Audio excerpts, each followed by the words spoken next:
l'aigle, les 4 animaux. L'aigle, c'est l'esprit prophétique. C'est l'esprit prophétique. C'est l'esprit qui est en communion avec le ciel. Amen. Et nous devons être des aigles. Alléluia. Amen. Un aigle, quand il a 2 aiglons ou un aiglon, quand il a un fils,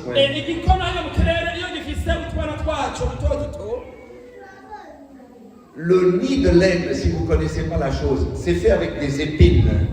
C'est le nid de l'aigle.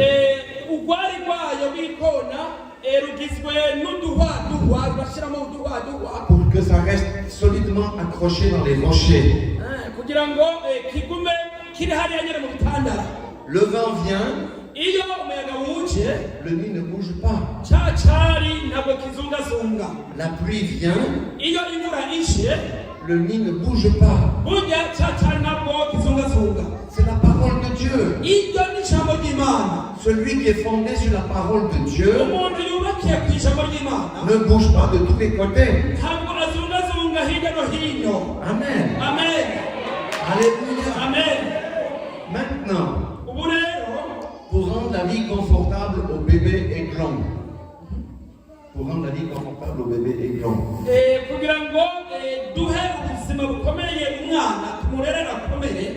L'aigle va chercher des feuilles.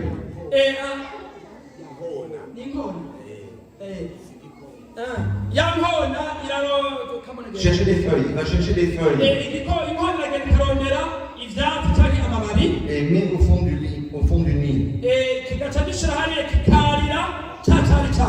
Il va attraper 1 ou 2 lapins.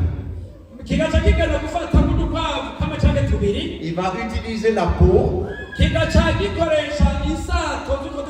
pour mettre au fond du nid et autour du nid.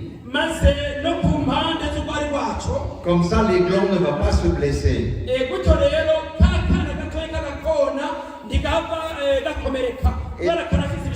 Et pendant un certain temps,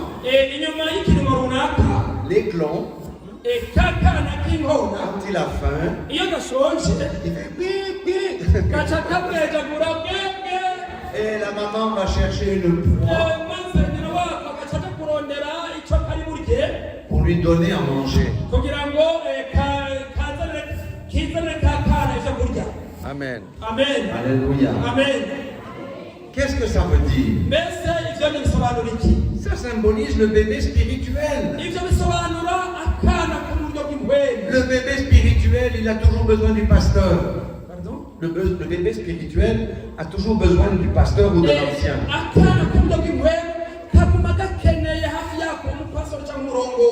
Ah, prie pour moi. Prie pour mon enfant. Prie pour ma maladie. Prie. Enseigne-moi. Mais il arrive un jour, le bébé aigle a bien grandi et sa mère le met au bord du nid et elle vole au-dessous et lui ordonne saute, vole. Maintenant vous imaginez une falaise de 200 mètres de haut. Et lui, il voit le vide. Et sa maman lui dit de sauter.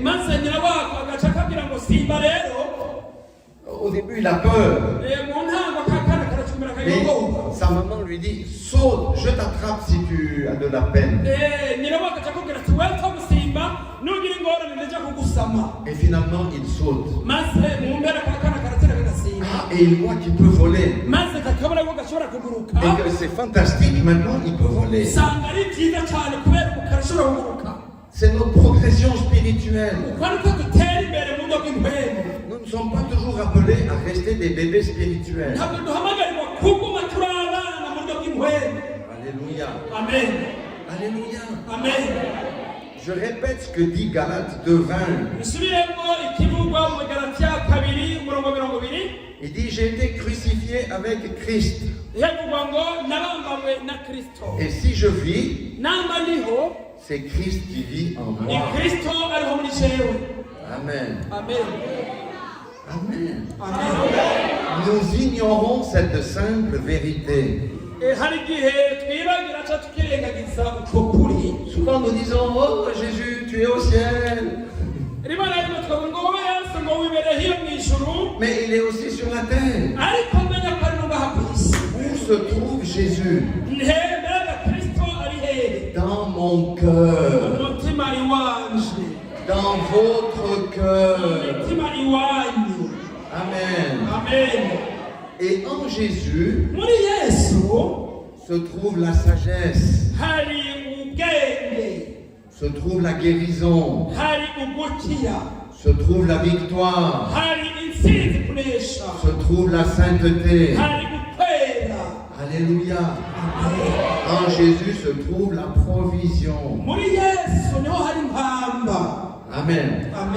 C'est là le secret. Par nous-mêmes, on ne peut pas nous améliorer.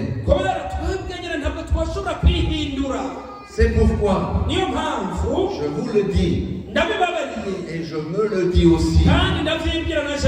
Je dois laisser Christ vivre en moi. Amen. Vaincre la chair, c'est laisser Christ vivre en nous.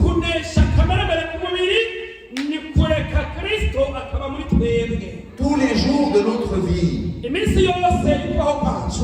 pas uniquement le dimanche, tous les jours. Amen. Alors, comment est-ce qu'on peut faire ça? Bon, j'ai vu, il y a aussi des athlètes ici, j'ai vu le long à Bujumbura, il y a beaucoup de gens qui courent le matin, ils font les exercices physiques, ils font la culture physique.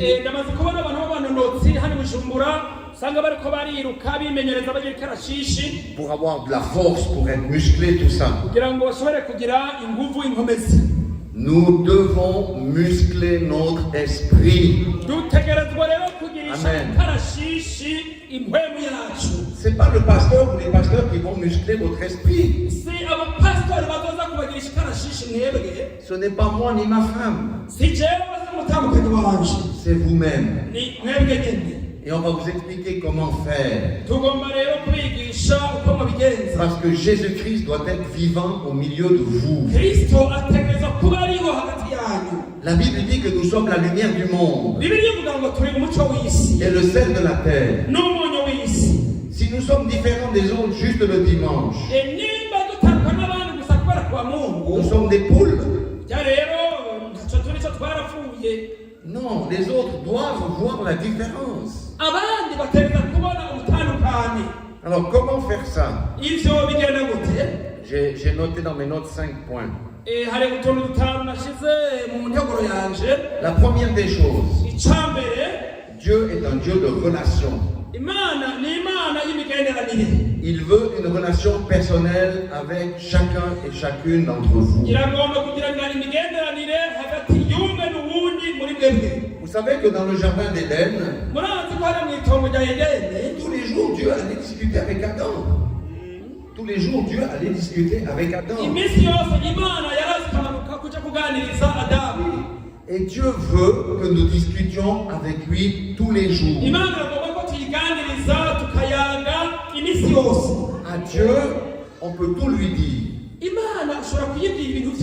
Oh Seigneur, je suis content aujourd'hui. Ah, il y a ça qui s'est passé. Merci Seigneur.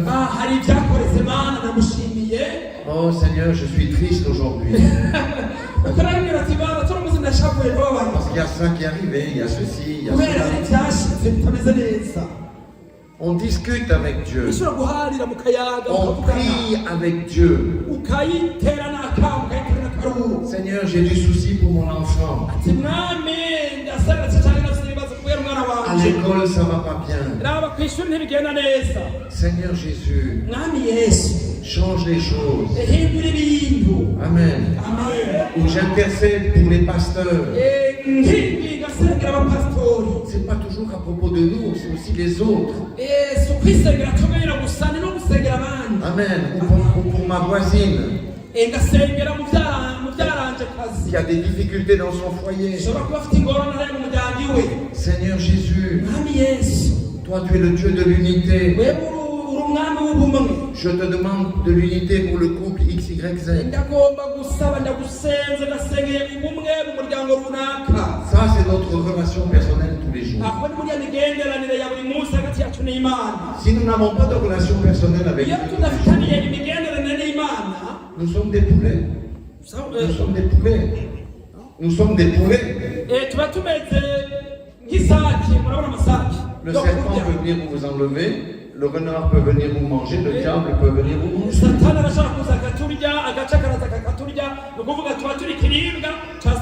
Parce que si vous ne connaissez pas Dieu et que Dieu ne vous connaît pas, qui vous connaît? Le diable vous connaît. C'est le premier point, frères et sœurs. Développer une relation personnelle avec Jésus. Amen. Le deuxième point, c'est s'examiner régulièrement. Examiner son cœur. Qu'est-ce qu'il y a dans mon cœur en ce moment? Est-ce qu'il y a de la jalousie? Est-ce qu'il y a de la frustration? Qu'est-ce qu'il y a dans mon cœur? Et s'il y a des choses qui n'honorent pas Dieu dans mon cœur en ce moment, sur ce que j'ai fait, ce que j'ai dit, sur ce que j'ai fait, sur ce que j'ai dit, je mets mon genou à terre, je dis Seigneur, pardonne-moi, j'ai été méchant avec mon frère, je l'ai blessé, je lui ai dit des mauvaises choses. Amen. Ça purifie notre cœur. Notre cœur doit toujours être pur.